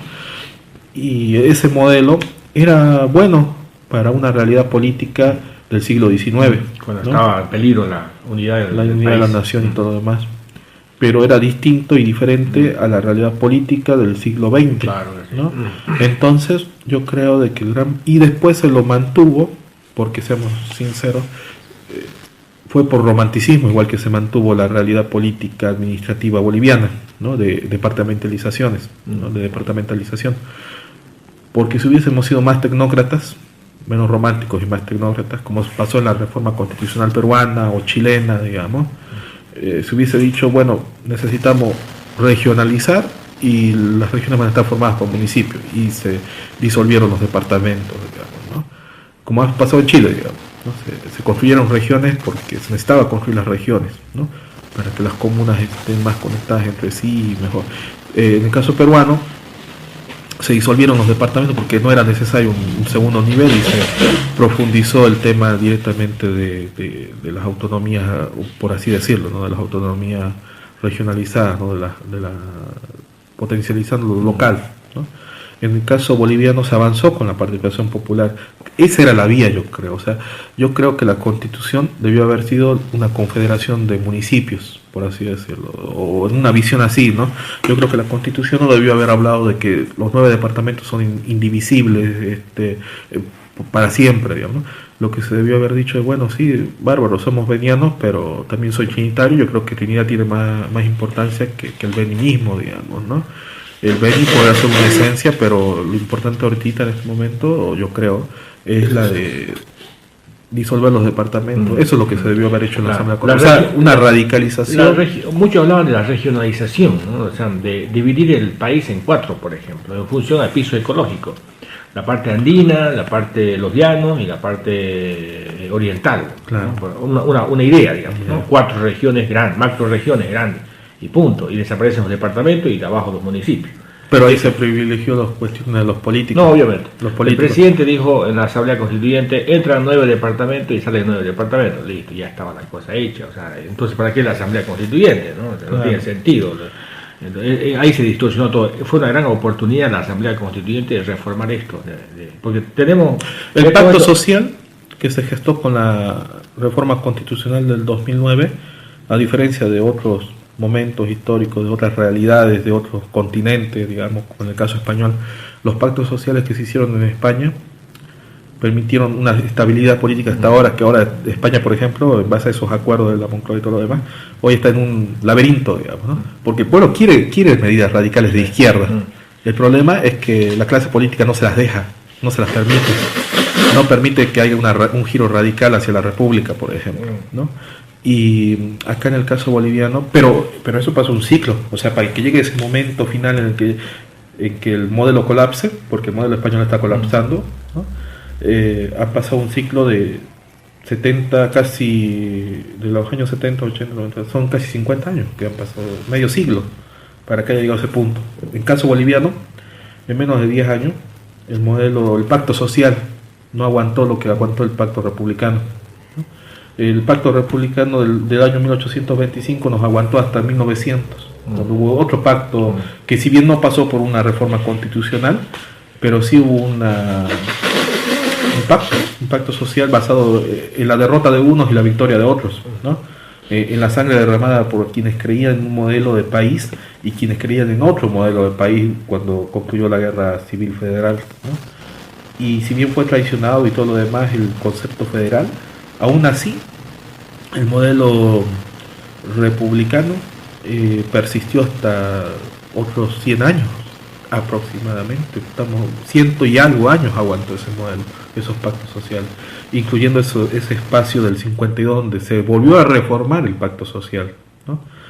Y hoy por hoy la Constitución del 2009 otra vez está haciendo agua. O sea, es a gritos que se pide que se haga otra reforma constitucional, y porque el modelo constitucional ha fracasado contundentemente.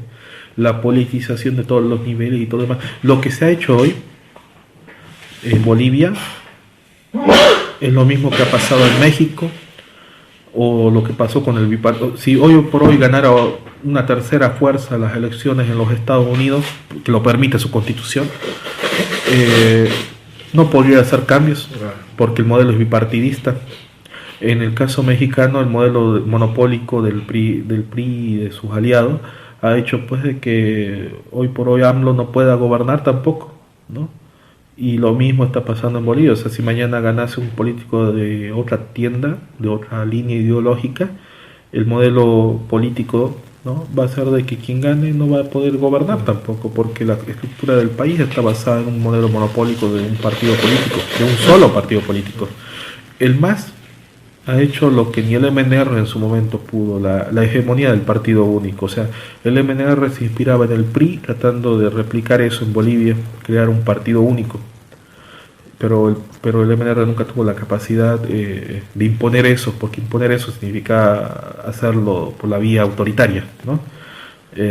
Pero hubiese permitido que el MNR se hubiese quedado en el poder 100 años, como pasó en México, digamos, ¿no? Que 70 años gobernó el PRI y sigue gobernando a espaldas de la nueva opción que está ahí. En el caso boliviano, el modelo va a seguir mientras esté Evo.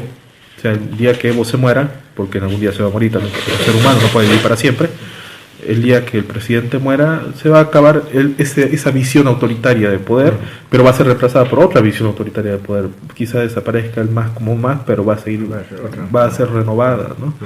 Yo creo que ahora tenemos que aprender a convivir en esa realidad, ¿no? Y de que se puede cambiar esa realidad, se puede, todo es cambiable, la sociedad es cambiable, ¿no? Pero desgraciadamente, reitero, ¿no?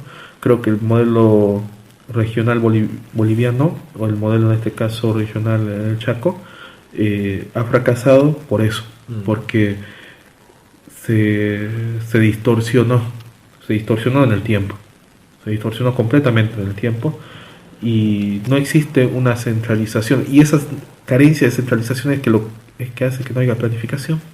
Sin planificación no puede haber región. O sea, ahorita es como que simplemente se está potencializando cada municipio por separado en la medida de su dimensión, digamos, ¿no? Caraparí, por ejemplo, urbanísticamente está mejorando bastante. ¿Por qué? Porque la población, con la cantidad de recursos que tiene, aunque siga disminuyendo, la población es más reducida que la que es en Villamontes, ¿no? Y al ser menos población que en Villamontes o menos población que en Yacuiba, eso hace pues que se pueda utilizar esos recursos en beneficio de la población, ¿no? O sea, permite, ¿no?, de que la población acceda a los recursos de una manera más, por lo menos, accesible, ¿no? Desde una perspectiva, obviamente, como le digo, ¿no?, de que han destinado esos recursos únicamente para la construcción, ¿no?, de su paisaje urbanístico. Ahora, sobre la autonomía regional, hablando del proceso de transición ahora, dejando a un lado ya el momento que se elige al Ejecutivo Regional hasta ahora, para ascender, para llegar a la autonomía regional plena como tal, dejando la autonomía departamental, ¿cuál es tu balance?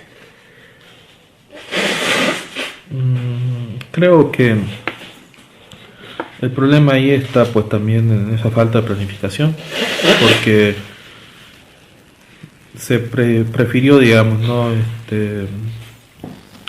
optar por una vía política, ¿no?, que creo que no era la adecuada. O sea, sí, esa vía política permitía evitar sobresaltos, porque un proceso electoral quizá hubiese implicado que algunos ejes de poder cambien, ¿no? Pero como no se fue por esa vía y se optó por una vía en la cual se privilegió los pactos, digámoslo así, pactos subterráneos que se hicieron, porque nadie lo hizo público, un pacto previo, digamos, ¿no?, a la elección, ¿no? Ha hecho pues de que estemos como estemos, ¿no? Seamos sinceros de que durante el primer año de mandato de las autoridades ejecutivas transitorias no hubo esa coordinación. Sigue sin haber coordinación, pero la coordinación es pues un elemento de la planificación. Y va a seguir sin haber, o sea, pueden haber autoridades, eso es lo bonito de la política y la dinámica de la política. Puede haber una autoridad superior de un color y una autoridad inferior de otro, pero cuando se planifica, pues el otro tiene que reconocer, bueno, que el de abajo puede no ser del mismo color, pero tiene que planificar porque el bien de todos es el bien común. Es más importante. Es lo más importante. No lo va a hundir al de abajo para estar bien él, digamos, ¿no? Pero tampoco puede a largo plazo, si el de abajo se cae, el de arriba también se va a caer, ¿no? Y ese es también parte del problema, ¿no? Ahorita, en lo global, en el departamento de Tarija, por ejemplo, que le vaya mal al gobernador no significa que le va a ir bien al MAS en las urnas. Más bien, mientras más mal le va al gobernador, más mal le va a ir al MAS en las urnas, ¿no? Y lo mismo pasa en otros lugares del país, ¿no? O sea, yo por eso creo de que a veces la planificación es realmente lo más importante dentro del proceso de la administración. Pero ¿qué ha pasado en esto hay gente que dice que se ha estancado, que no que no hay coordinación, la Asamblea Regional por su lado, el Ejecutivo también, el gobernador que se hace el loco. Con esto del proceso de transición no termina, ya se cumplen los plazos en este mes, por ejemplo, y ya prácticamente son los últimos plazos, ya recontra estirados. ¿Qué ha pasado? Porque yo noto una especie de fracaso en este proceso de ascender a la autonomía plena. Es porque, te reitero, hay unos pactos subterráneos de que mantengámoslo todo en ese status quo, digamos. Pero esos pactos subterráneos benefician a actores políticos, no benefician al común, al pueblo, a la sociedad civil, ¿no? No benefician a las grandes mayorías, ¿no? Las grandes mayorías sí quieren ver, digamos, cambios radicales, ¿no? La gente siempre quiere cambios radicales. El problema es que a veces los cambios radicales no se producen de la noche a la mañana, son parte también de procesos, ¿no? Es cierto, la autonomía regional se ha estancado, y también es cierto de que la autonomía regional se estancó, y quienes están ahí en el fondo saben lo que está pasando y saben cómo se lo podría dinamizar, pero no lo quieren hacer. O sea, no lo quieren hacer por los cálculos políticos que manejan, digamos, ¿no? Es mejor el conflicto un mes antes de las elecciones al conflicto 12 meses antes de las elecciones, cuando nadie lo recuerde al momento de votar, ¿no? Porque los conflictos siempre tienen un héroe y un villano, ¿no? Siempre hay el bueno y el malo.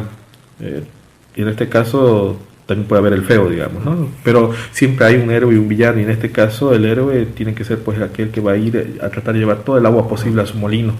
Quienes han gestado, por ejemplo, la crisis del tema de la redistribución del 45% a nivel departamental, lo han hecho porque veían el proceso electoral de las elecciones nacionales de 2019. O sea, no lo veían desde la perspectiva local, de vamos a las elecciones del 2020. O sea, nadie de ellos, de los actores políticos grandes que gestaron ese movimiento en Entre Ríos, en Bermejo, lo hacía porque pensaba en las elecciones del 2020. Si hubieran visto desde esa perspectiva, los conflictos habrían empezado ahora, este año, a comienzos de año, recién hubiesen empezado para estallar a finales de año. Pero empezaron hace 2 años atrás. ¿Por qué? Porque los cálculos estaban hechos así. No te asombre, o no, que no le asombre a nadie, que vayamos a ver dentro de las listas de diputados o de senadores o de diputados paraestatales o cualquier cargo de elección de ese tipo, a justamente estos actores cívicos, populares, que estuvieron involucrados en el movimiento, ¿no? ¿Y por qué? Porque querían únicamente eso, o sea, estaban pensando en la elección nacional de 2019. En el caso chaqueño, obviamente ha habido descoordinación en esas luchas y ellos han quedado, yo te diría que en el caso de Chaco es donde menos se lo ha capitalizado ese movimiento, sea por la oposición o por el oficialismo. Ninguno de los dos bandos ha sabido cómo capitalizarlo, digamos. ¿Por qué? Porque ninguno de ellos está pensando en la elección del 2019, si no todos hubiesen planteado grandes paros y movilizaciones en defensa de los intereses locales, digamos, ¿no? No lo han hecho así, porque no, era un problema que no les afectaba, digamos, políticamente, ¿no? Nadie quería el papel del villano, en otras palabras, todos querían ser el héroe, digamos, ¿no? Y les quedó el saco de héroe a algunos, y en sus regiones, en sus localidades, en su mundo, al otro lado, más allá de las fronteras del Chaco. Y más acá, dentro de nuestras fronteras, no ha habido ni héroe ni villano en esta historia. O sea, el común de la población ni se enteró de qué pasó.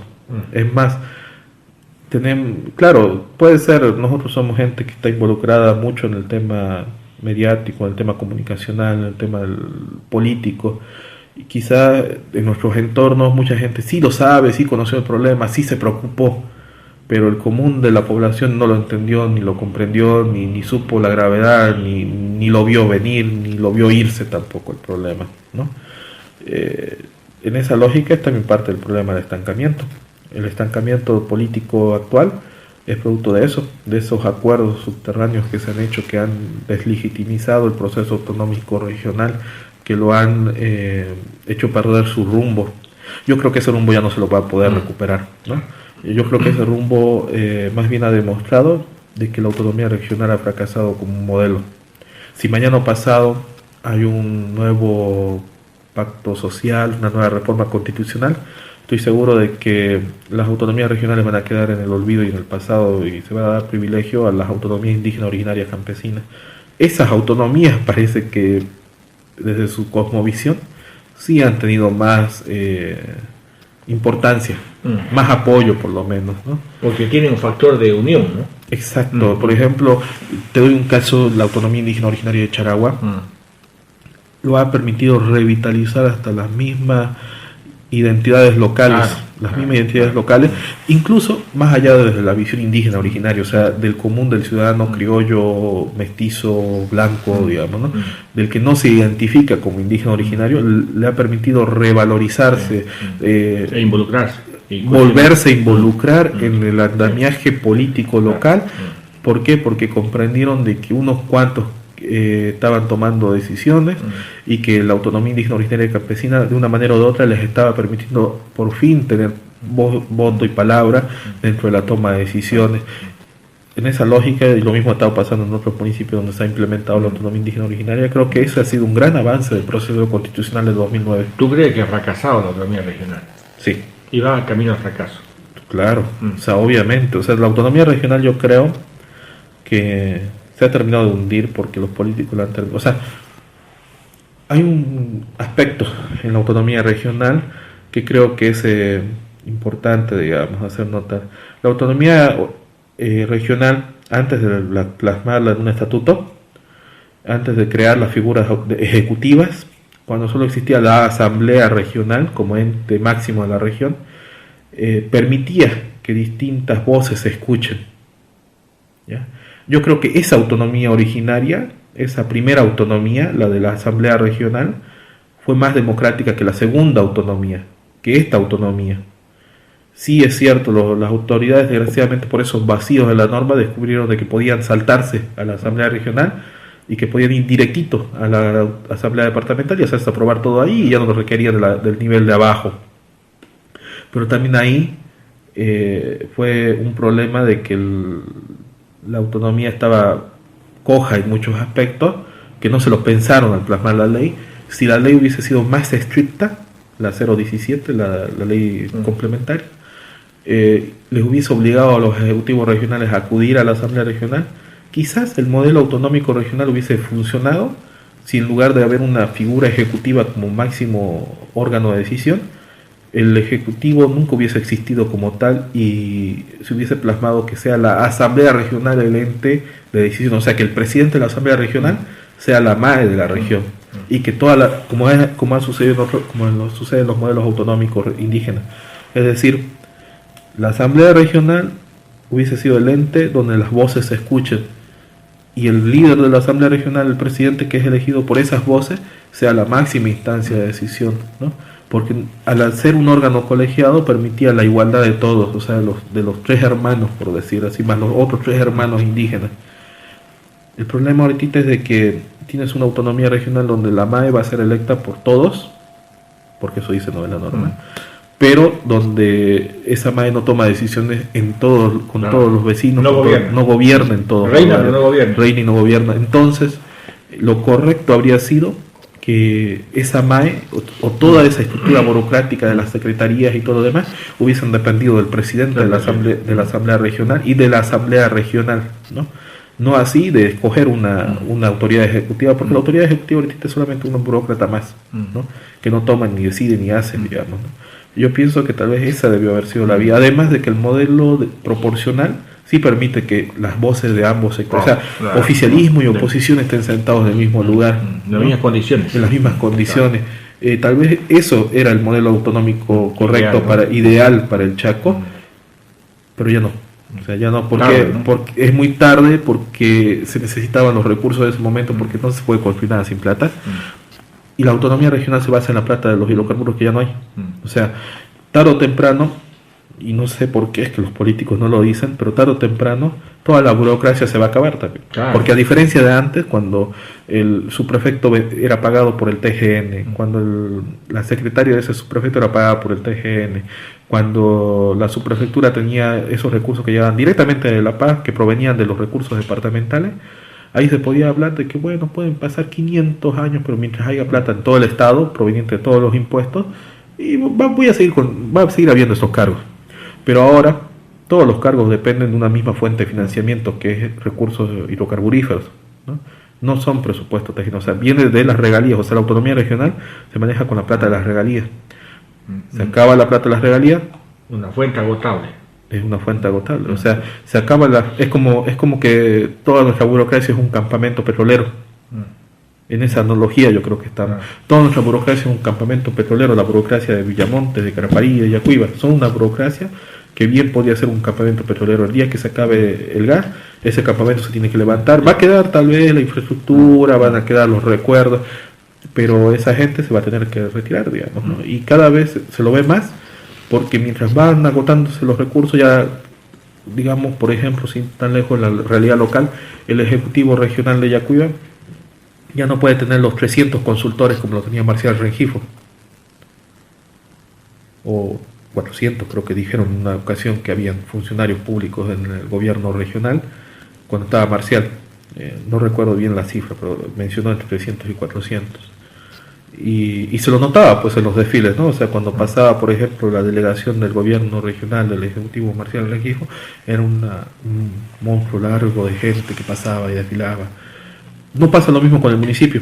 El municipio, muchos de sus trabajadores se pueden ir yendo, pero los que son de planta, que dependen de las partidas 100, que dependen del TGR, se van a quedar ahí, ¿no? Van a seguir ahí, van a hacer carreras, se van a institucionalizar, se van a jubilarse con sueldo de... Tiene una fuente más sostenible. Es una fuente más sostenible y además todos pagamos impuestos y le damos plata a ellos. En cambio, en el caso regional no es así. En el caso regional es un poco más complejo y los resultados están viéndose despacito, pero se están viendo. Lamentablemente los políticos no lo quieren hacer notar, quizás para que no cunda el pánico. Ahora, pero ¿quiénes son los responsables de esto? Son los políticos, te reitero, o sea, quienes ejercieron la autoridad. Estamos hablando, por ejemplo, en su momento, ¿no?, de quienes fueron alcaldes, ejecutivos, todos ellos no han sabido... Pero el rol de los profesionales, la universidad, ¿no hay responsabilidad en ellos? Porque la sociedad está compuesta por varias, ¿no? Los empresarios, por un lado, que tienen sus propios intereses. Está también los profesionales a través de grupos corporativos como los colegios. Está la universidad como sí, claro, sí, la universidad también ha fracasado. Y no solamente la clase política me parece que es una parte, pero ¿y los demás? O sea, no existen, digamos, en Yacuiba ellos. No sí, claro, o sea, todos en cierta manera han tenido, te decía al comienzo, ¿no ves que la sociedad está pecando porque no ha sabido reaccionar, no ha sabido ser parte activa en la propuesta, ¿no? Pero diferenciamos la sociedad civil, como lo hace Mosca, aquellos que son un poco medio pasivos, ¿no? El pueblo llano, ¿no? La gente que está ocupada en sus negocios, sus intereses. De estos grupos selectos, que es la universidad, que está la intelectualidad, que son un grupo muy seleccionado, de masa crítica, de los empresarios. Pero lo que pasa es que la universidad, en una lógica perversa, ha respondido a los intereses de la capital. La Universidad de los Tarijeños tenía también pues su juego de intereses en todo lo que se estaba haciendo. Pero ¿cuál es la responsabilidad? ¿Hay responsabilidad de la universidad o no? Sí, porque es la clase pensante. La universidad es la que debe guiar, eso dice su estatuto. La universidad tiene que cumplir un rol dentro de la sociedad en la cual... De orientación. La razón de ser de la universidad son los estudiantes, eso dice el estatuto. El estatuto del Comité Ejecutivo de la Universidad Boliviana dice que la misión de la universidad es servir al estudiante. Eso dice el estatuto. El estatuto de la Juan Michel Saracho dice: la misión de la universidad es servir al estudiante y el estudiante es el pueblo. En una lógica de interpretación, la universidad tiene una burocracia igual. O sea, si lo comparamos con la sociedad, Espíndola decía, ¿no?, que lo que pasa en la sociedad se replica dentro de la universidad. Y lo que pasa en la universidad después se replica, es un espejo. La universidad es el espejo de la sociedad. Los problemas de la sociedad sí tienen parte de responsabilidad dentro de la universidad, como los problemas de la universidad tienen también parte de responsabilidad dentro de la sociedad, ¿no? En esa lógica, obviamente la universidad ha sido también un actor pasivo que ha dejado que las cosas sucedan. La universidad debió haber sido más combativa, debió haberle dicho las mesas de trabajo cuando se estaba elaborando el estatuto que no era esa la vía, pero para hacerlo la universidad tendría en ese momento que haber tenido una orientación política más radical, más de izquierda, más apegada a los intereses del pueblo y no responder a los intereses de la Universidad de los Tarijeños. O sea, el problema es que no era nuestra universidad, era la universidad de ellos. Como era la universidad de ellos y no era nuestra universidad, entonces no le importaba lo que le pasara al Chaco. No se sentía parte de las aspiraciones, de los anhelos, de la realidad, de las vivencias, de la historia, de la tradición del Chaco. Era la universidad de ellos, de los tarijeños. Es la universidad de los tarijeños en realidad. Pienso que el gran cambio puede darse en la sociedad yacuibeña el día que la sociedad se dé cuenta de que necesita una universidad propia. Y el día que la universidad, porque ese cambio tampoco puede surgir desde afuera, por raro y extraño que suene, no va a venir desde afuera un cambio así, tiene que surgir desde la universidad, desde las aulas. Pero la Universidad Boliviana provoca, en el último periodo, ¿no? Provoca estos tipos de cambios a nivel nacional. Yo creo que no, en ninguna parte. La universidad se Evo Morales no sería hoy lo que es si no hubiese sido gracias al aporte del sistema público de la Universidad Boliviana.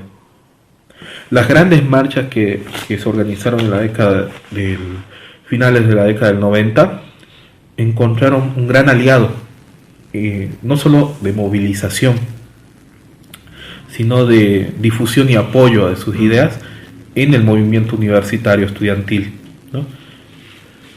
No se puede percibir, no se puede creer, digamos, de que las grandes movilizaciones obreras desarticulado el movimiento obrero con el 21060 y con la relocalización, ¿ya? Porque hay que entender eso, o sea, el movimiento obrero boliviano fue completamente desmovilizado, desestructurado, debilitado hasta el extremo en el cual era solo un movimiento obrero de palabra que aparecía para el 1 de mayo, ¿no? Que levantaba tal vez la mano y cantaba la internacional, pero no existía como ente real de coerción, de movilización sobre todo, ¿no? Y ahí surge el movimiento cocalero, ¿no? Pero ese movimiento cocalero tuvo su formación política, ¿no? Y no hubiese tenido una formación política sin la influencia que tuvo, pues, por ejemplo, la San Simón, el ala trotskista de la Universidad San Simón, el apoyo que recibió de URSS en su momento para gestar las movilizaciones, ¿no? La lucha que se hizo no solo en las calles, sino en las aulas, en el eje central a lo menos, la Gabriel, la San Simón, la misma San Andrés, todas las movilizaciones que querían derrocar a Goni, digamos, las grandes marchas, las marchas de los indígenas y todo lo demás que se hicieron el año 2000, 2001, la marcha cocalera del 2002, todas ellas tuvieron un apoyo significativo por parte de la universidad, ¿no? No solo de albergue, porque sin la logística de los albergues, o sea, no, el conocimiento, ¿no? Claro. Sino también el papel del conocimiento. Justamente producto de eso es que hoy por hoy vemos al ex rector, por ejemplo, que sigue siendo un ministro de educación, que Aguilar fue muy importante en todo eso, pero obviamente desde las perspectivas ideológicas comunistas de movilización, o trotskistas de movilización, Filemón Escobar y los demás trotskistas que formaron parte del primer gobierno, surgieron de ahí, pues estaban ligados al movimiento trotskista. El mismo vicepresidente estaba ligado a las ONG que gestaron la articulación y organización del movimiento cocalero, ¿no? Sí, está bien, pero volviendo al Chaco, ese ha sido el problema. ¿Por qué? La falta de una universidad propia. Sí, porque el año 2000, el 2002, ¿qué era la universidad? En las lógicas de las movilizaciones que pedían, pues, la descentralización profunda de los recursos económicos, que pedían un porcentaje de realidad. Ahí, si la universidad hubiese estado con la presencia adecuada, si no hubiese sido solamente una institución que no movía ni a 50 personas, digamos, porque hay que entender que el año 2000 la universidad representaba 150 alumnos en Yacuiba y 10 docentes, ¿no? Hoy por hoy la universidad es un monstruo que representa 4.500 estudiantes. Tiene más estudiantes que la Facultad de Ciencia y Tecnología, tiene más docentes que la Facultad de Ciencia y Tecnología y que la Facultad de Agronomía juntas, ¿no? Hoy por hoy la Facultad de Gran Chaco representa el 30% del electorado en una elección, pero no tiene el peso político, ¿no? O sea, son cantidad, pero no representan nada al momento de la elección. ¿Es necesario tener una universidad para pensar? ¿Para que haya un núcleo, una masa crítica, digamos, una universidad? Podrías tener una universidad, pero no podría pensar también, ¿no? Si es que es de derecha. Creo que el problema radica en la visión del docentado, digamos. Claro. Porque yo creo que hace 10 años atrás, cuando la universidad era controlada por una élite que venía desde la capital, la visión era de someter a lo que diga la Universidad de los Tarijeños. Hoy por hoy la universidad tiene una gran cantidad de docentes que son de acá, pero que han sido formados por esos mismos docentes, ¿no? Y su visión es más sumisa. Es más, hoy por hoy el problema de la universidad en Yacuiba es que el docentado es sumiso. Es mucho más sumiso que el de hace 10 años. Hace 10 años el docentado dependía y hacía lo que le decía Tarija, pero le contestaba a Tarija también en determinados momentos. ¿Por qué? Porque se sentían sus iguales. O sea, ellos eran parte del mismo núcleo. O sea, era un diálogo entre dos personas que son iguales, el mismo nivel. Ahora no. Ahora es como que Tarija ve a Yacuiba como que una universidad de segunda. Una sucursal, una universidad de segunda. Pasamos de ser dependientes de la Universidad de los Tarijeños a ser la universidad de segunda. Una universidad de segunda, y desgraciadamente al ser una universidad de segunda no hay cómo se geste desde adentro de las aulas un movimiento así. Se podría, pero desgraciadamente muchas veces es traicionado. Y yo creo de que vamos por esa vía. Pienso que es posible todavía que la universidad de los chaqueños surja, digamos, de los yacuibeños, ¿no? Pero pienso de que el modelo o pensar en una región como región creo que ha quedado obsoleto. Creo que tenemos que pensar más en lo local, ¿no? No digo salvémonos nosotros, digamos, y que se mueran los demás, que se ahoguen los demás, pero creo de que los problemas que tenemos nosotros, reitero, tienen que encontrar una solución en la realidad de los yacuibeños. Y entiéndase por yacuibeño no solo al que nació en Yacuiba. Yo nací en Yacuiba, me creía en Yacuiba, he vivido en Yacuiba, sé que voy a morir en Yacuiba, soy hijo de yacuibeños, ¿no? Mis abuelos son de aquí, pero también hay mucha gente que yo he conocido a lo largo del tiempo que no nació en Yacuiba, que vino de otro lado, pero se siente más yacuibeña que la gente que es de Yacuiba misma, incluso. La sociedad es que es cambiante, ¿no? Hoy por hoy la identidad yacuibeña es una mezcla de culturas, es un sincretismo, ¿no? De varias identidades, ¿no? Ya no podemos hablar de que la yacuibeñeidad es bailar chacarera y revolear el poncho y cantar una chacarera, ¿no? Hoy por hoy la identidad del chaqueño está tan vinculada con de acá a 3 días se va a celebrar la fiesta del santo patrono, por ejemplo, San Pedro. Entender esa fiesta sin entender o comprender la influencia occidental en la fiesta misma es una hipocresía, ¿no? Además es irreal, ¿no? Es irreal, o sea, creer de que eso es esencia de la identidad del chaqueño y la yacuibeñidad por querer negar, ¿no? De que la fiesta, como cultura popular, está vinculada con el occidente del país, con la visión de lo que es la fiesta de los prestes, celebrar al patrón del pueblo, al santo, digamos, al pueblo, designar un preste, alguien que se haga cargo de la fiesta y todo lo demás, el aspecto religioso mismo, es pues ilógico, digamos, ¿no? O sea, es hipócrita además, ¿no? O sea, creer de que Yacuiba solo son los yacuibeños. Tiene que abrirse, ¿no? Pasa que el año 2000, año 99, 2000, 98, cuando hubo ya un problema local de identidad, no profundo de identidad, terminó ganando el de afuera, el foráneo, por así decirlo. O sea, igual que el año 76, o sea, al final se impuso lo foráneo. ¿Por qué? Porque si bien puede haber una minoría con poder que pueda decir, esta es mi identidad, esta es mi región, es mi casa, ustedes vienen de afuera, tienen que hacer lo que yo digo, al final, por muy valiente que sea, tiene que terminar sentándose y dialogando con los demás, porque los demás también son muchos y viven bajo el mismo techo, ¿no? En esa casa común que tenemos, que es Yacuiba, yo creo que los yacuibeños tenemos que encontrar una solución a nuestros problemas, ¿no? Y la solución a nuestros problemas va a pasar también, pues, desgraciadamente, por decir a los políticos de que ellos han cometido los errores, pero no solo cometido los errores, sino que también tenemos que reconocer nosotros mismos de que la solución pasa por nosotros, como también el problema pasó por nosotros, ¿no? Y la solución que pasa por nosotros significa, pues, de que tenemos que encontrar esas soluciones, ¿no? O sea, hay la manera, solo hay que encontrarla. O sea, dando vueltas por Yacuiba, caminando por Yacuiba, recorriendo las calles de Yacuiba, nos damos cuenta de los problemas, pero ¿y cómo los solucionamos? ¿No? Para solucionarlos obviamente se necesita más que la voluntad de hacerlo, que las buenas intenciones, se necesita el compromiso de solucionarlo, ¿no? Para tener el compromiso de solucionar esos problemas, entonces yo creo que necesitamos, y lo planteaba hace un año, lo mencioné en varias ocasiones, hace unos 12 meses atrás, cuando se hablaba del tema de la autonomía, de la Carta Orgánica. Creo que esa es la vía, construir un pacto social entre los yacuibeños, ¿no?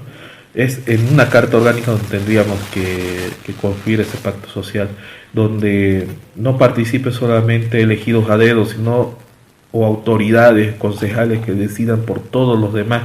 Yo creo que el proceso de elaboración de una próxima Carta Orgánica tiene que involucrar a todos los sectores. Obviamente hacer eso requiere que la clase pensante vaya y le diga de una vez pues a la autoridad, ¿saben qué? Hagamos la Carta Orgánica. O sea, está bien, hay elecciones nacionales, hay elecciones municipales, ya se van a ir ustedes, todo, pero hay que hacerlo, ¿no? Hay que empezarlo, hay que elegir un comité, hay que escoger una asamblea popular, hay que pasar por un proceso de selección de candidatos, hay que escoger al pueblo, que el pueblo vaya ahí. Hay las condiciones de infraestructura. Yacuiba tiene anfiteatros, tiene albergues, tiene tantos lugares donde se lo puede además hacer. Hay mecanismos, plataformas ahora para poder comunicarse de manera mucho más efectiva que esa, ¿no? Hay multitud, de llenar un estadio, hay otra forma. Ahora, volviendo al tema de la autonomía regional, para terminar esta parte y después abrir otro ciclo que me parece importante, por todo lo que nos has dicho, ¿tú crees que la autonomía no le ha servido a la gente? Me gustaría que nos hagas una reflexión sobre eso. ¿Qué ha pasado? ¿Por qué no ha cambiado la vida de la gente a pesar de que se calcula, por ejemplo, de que al Chaco solo por regalía han ingresado 16.000 millones de bolivianos? Yo creo que la pregunta tendría que ser ¿dónde está la plata? Bueno. O sea, si para partir de la reflexión tendríamos que preguntarnos ¿dónde está el dinero? ¿No? O sea, ya, muy bien, entraron X cantidad de dinero. ¿Qué se construyó con esa X cantidad de dinero? ¿Qué se invirtió con esa cantidad de dinero? ¿Se pagó sueldos, salarios? ¿Se construyó? ¿Se levantó una escuela? Pienso que se debería hacer una gran auditoría. Más que una auditoría, se debería sincerar la cosa pública. O sea, tendríamos que decir, bueno, entró 1.000 millones, se pagó tanto porcentaje en sueldo y salario, eso ya nunca va a volver, ¿no? Se invirtió en estos programas, año tras año los mismos programas, ¿no? En cómo se transformaron esos programas en cosas que mejoraron. Por ejemplo, te doy un ejemplo, los productores de maíz en muchas ocasiones recibieron los mismos talleres año tras año, recibieron los mismos insumos año tras año. 10 años después mejoraron. Por eso, o sea, yo creo que la pregunta central, el núcleo central, así como parafraseando a Carlos de Mesa cuando decía, ¿no? ¿Dónde se jodió el MIR? Así decía, ¿no? Es un documental muy famoso. ¿Dónde se jodió el MIR? Yo creo que aquí la pregunta es, ¿dónde está la plata? ¿Dónde está la plata del gas, digamos? ¿En qué se gastó ese dinero, digamos, no? Porque no estamos hablando de dinero privado. Si fuese dinero privado no importaría, ¿no? Si hubiese sido, no sé, la donación de alguien, que alguien vino, nos regaló el dinero, ya ni modo, o sea, fue dinero regalado, pero era dinero de nosotros, era lo que estaba debajo del suelo de nosotros, era nuestro dinero, era el dinero de todos, ¿no? Por consecuente, la pregunta es esa, ¿dónde está la plata? Esa es la gran pregunta que se le debería hacer a toditos, a los que estuvieron ahí en el poder, ¿no? O sea, ¿en qué se gastó? ¿Por qué se lo gastó así? ¿No? Y los que han estado ahora en el poder entraron con la intención, por lo menos en el discurso, de resolver esa pregunta. En el momento en que quienes hoy están en el poder asumieron el cargo después de ganar una elección, manejaron ese discurso. Vamos a investigar y auditar. Los acuerdos políticos posteriores permitieron de que eso pase del discurso a ser solamente algo olvidado en un cajón, ¿no? Y los olvidos, desgraciadamente, son olvidos, pasan, pero los problemas siguen, ¿no?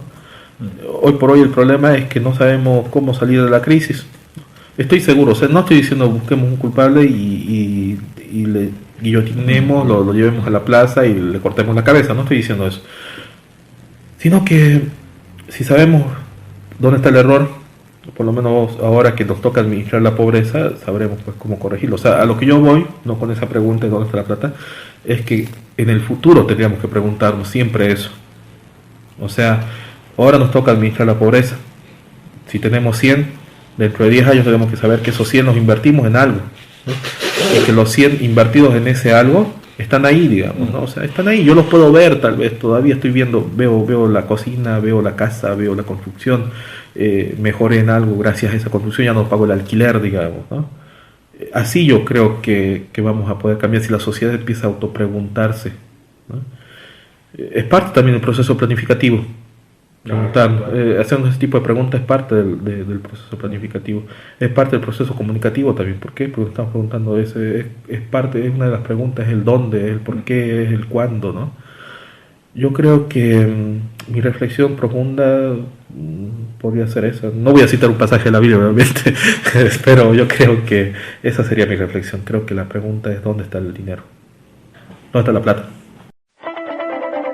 Cada día, cada noche, en cada casa, en cada empresa, en la ciudad, en el campo, en cada pueblo, en los hospitales, los colegios, en las plazas, en las calles. La energía eléctrica hace que todo sea posible. Por eso, CETAR trabaja comprometidamente, profesionalmente. Porque dar energía es cuidar la vida, es sembrar futuro. Porque donde hay energía, estamos nosotros. Energía para un nuevo tiempo. CETAR, Sistema Yacuiba. Empresa supervisada y regulada por la Autoridad de Fiscalización y Control Social de Electricidad. Esta es la carretera número 13 que estamos entregando a nuestra gestión. 13 carreteras asfaltadas.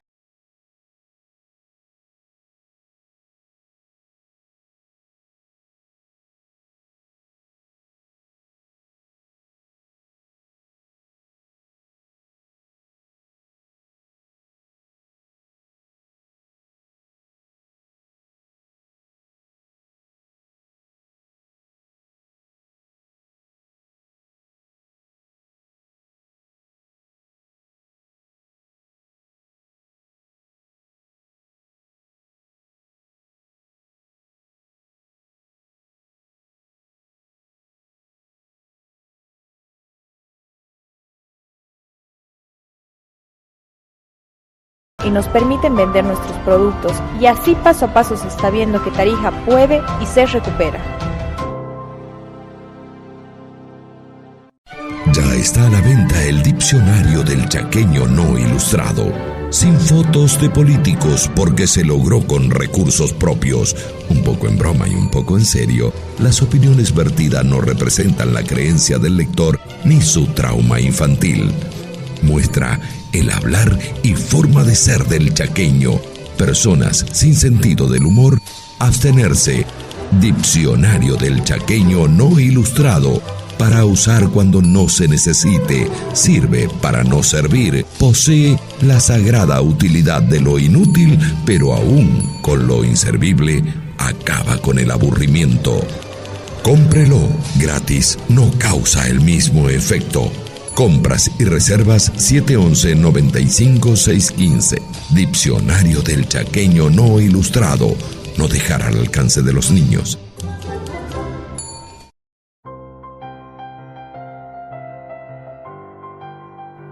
Somos los Vacaflores. Somos una familia que sabe que trabajando duro y con esfuerzo se superan los obstáculos y se puede salir adelante. Mi papá es un transportista que recorre las carreteras de nuestro departamento en su camión. Mi mamá es enfermera en el hospital de nuestra ciudad. Ella es feliz con lo que hace. Mi abuela tiene su negocio en el barrio. Ella es costurera. Una Tarija que paso a paso se recupera.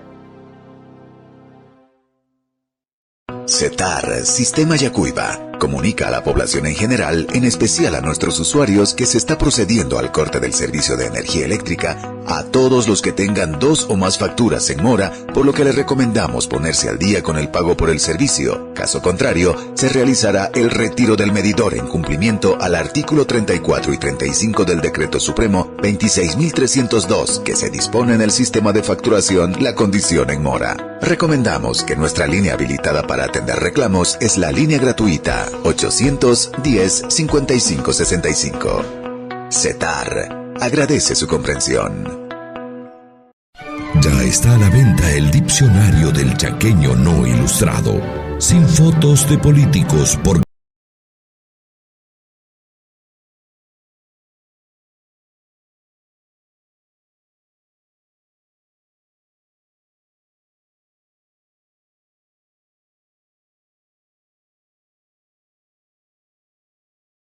tenerse. Diccionario del chaqueño no ilustrado, para usar cuando no se necesite, sirve para no servir, posee la sagrada utilidad de lo inútil, pero aún con lo inservible, acaba con el aburrimiento. Cómprelo gratis, no causa el mismo efecto. Compras y reservas 711-95615. Diccionario del chaqueño no ilustrado, no dejar al alcance de los niños. Una Tarija que paso a paso se recupera.